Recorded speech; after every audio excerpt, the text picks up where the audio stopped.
2015 ഇറങ്ങിയ ഡിമോണ്ടി കോളനി എന്ന് പറയുന്ന തമിഴ് സിനിമയുടെ സീക്വലായിട്ട് വരുന്ന സിനിമയാണ് ഇപ്പോൾ ഇറങ്ങിയിരിക്കുന്നത് ഡിമോണ്ടി കോളനി 2. ഡയറക്റ്റ് ചെയ്തിരിക്കുന്നത് അജയ് ജ്ഞാനമുത്തു, അഭിനയിച്ചിരിക്കുന്നത് അരുൾനിധി, പ്രിയ ഭവാനി ശങ്കർ.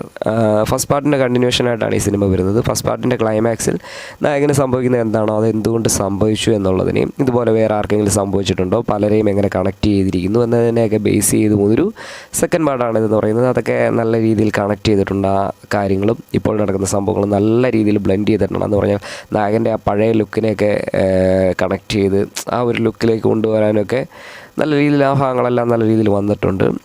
മിക്കവർക്കും സാറ്റിസ്ഫൈഡ് ആയ ഒരു സിനിമ തന്നെയാണ്. കണ്ട മിക്കവരും ഇഷ്ടപ്പെട്ടു എന്നുള്ള രീതിയിലാണ് പറയുന്നത്. പക്ഷേ എൻ്റെ സൈഡിൽ നോക്കുമ്പോൾ എനിക്ക് ഇതൊരു നോർമൽ ഫിലിമായിട്ടേ തോന്നിയുള്ളൂ. കാരണം എന്തുകൊണ്ടാണെന്ന് വെച്ച് കഴിഞ്ഞാൽ ഡിമോണ്ടി കോളനി എന്ന് പറയുന്ന സിനിമയുടെ ഒരു ഫാനാണ് ഞാൻ.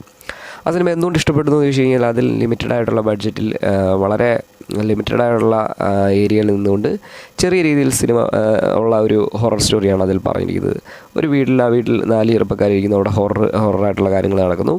ആ എലമെൻസിനെയൊക്കെ ബേസ് ചെയ്ത് ഡിമോണ്ടി വരുന്നു, അങ്ങനെ ഒരു കോൺസെപ്റ്റിനെയൊക്കെ ബേസ് ചെയ്ത് പോകുന്ന ഒരു ലോക്കറ്റ്, അങ്ങനെ പല കാര്യങ്ങളും ചെറിയ എലമെൻറ്റുകളൊക്കെ വെച്ച് ചെറിയ രീതിയിൽ ചെയ്തൊരു സിനിമയായിരുന്നു. അവിടെ നമുക്ക് കിട്ടിയ ആ ഒരു ഹൊറർ എലമെൻറ്റ് ഇതിലേക്ക് വരുമ്പോൾ കുറച്ചും കൂടി ഹൈ ക്ലാസ് ആയിട്ടുള്ള വലിയ റിച്ച് ആയിട്ടുള്ള ഫാമിലി അങ്ങനെ ഒരു സെറ്റപ്പിലൊക്കെയാണ് കാണിച്ചിരിക്കുന്നത്. ഹൊററായിട്ടുള്ള കാര്യങ്ങളെല്ലാം കുറച്ചും കൂടി എക്സാജുറേറ്റ് ചെയ്ത് അങ്ങനത്തെ ഒരു രീതിയിലാണ് കാണിച്ചിരിക്കുന്നത്.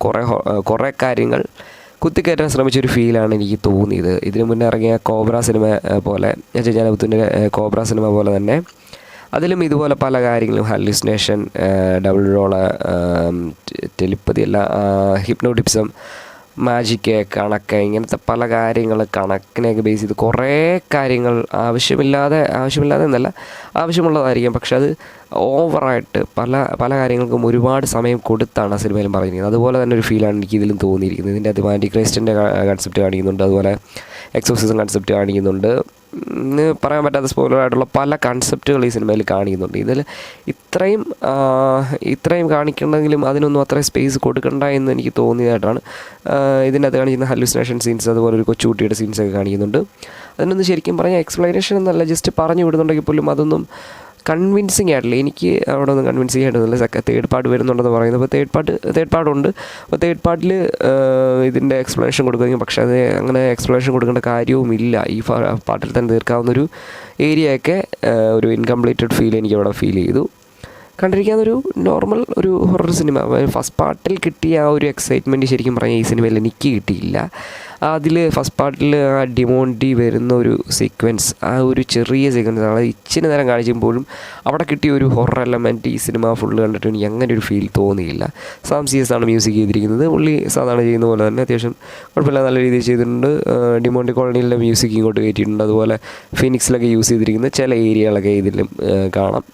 പിന്നെ VFX ഒക്കെ ആണെങ്കിലും അത്രയ്ക്കൊരു സുഖം തോന്നിയില്ല. കാരണം കോബ്രയിലൊക്കെ നമ്മൾ 3 മണിക്കൂർ ഉണ്ടെങ്കിൽ പോലും ഞാനതിരുന്ന് കാണാൻ കാരണം അതിൻ്റെ വിഷ്വൽസ് കൊണ്ടാണ്. ഹെവി വിഷ്വൽസ് ആയിരുന്നു അതിൻ്റെ.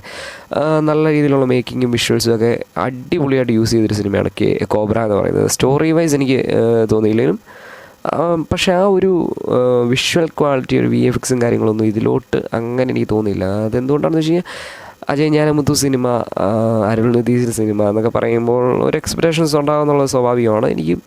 എനിക്കും ചെറിയ രീതിയിൽ എക്സ്പെക്റ്റേഷൻസ് ഉണ്ടായെന്ന് പറഞ്ഞാൽ വലിയ സിനിമ ആയിരിക്കും എന്നുള്ളതല്ല. പക്ഷെ കണ്ടപ്പോഴത്തേക്ക് നമ്മൾ കണ്ട കാര്യങ്ങളൊക്കെ തന്നെ പിന്നെ കാണുന്നൊരു ഫീലാണ് തോന്നിയത്. അജയ് ജ്ഞാനമുത്തുവിൻ്റെ ഇമൈക്ക നൊടികളാണെങ്കിലും ഡിമോണ്ടി കോളനിയാണെങ്കിലും ആദ്യമൊക്കെ കാണുമ്പോഴത്തേക്ക് നമുക്ക് ഫസ്റ്റ് ടൈം കാണുന്നൊരു ഫീൽ, ഒരു എക്സൈറ്റ്മെൻറ്റ് ഉണ്ടാകുന്ന ആ ഒരു എക്സൈറ്റ്മെൻറ്റ് ഈ സിനിമയിൽ എനിക്ക് ഫീൽ ചെയ്തില്ല. അതാണ് സത്യം. ഇതിപ്പോൾ എൻ്റെ അഭിപ്രായം മാത്രമാണ്. കാണുന്ന പലർക്കും പല അഭിപ്രായമായിരിക്കും. നിങ്ങളുടെ അഭിപ്രായം എന്താണെന്ന് കണ്ടിട്ട് കമൻറ്റ് ചെയ്യും.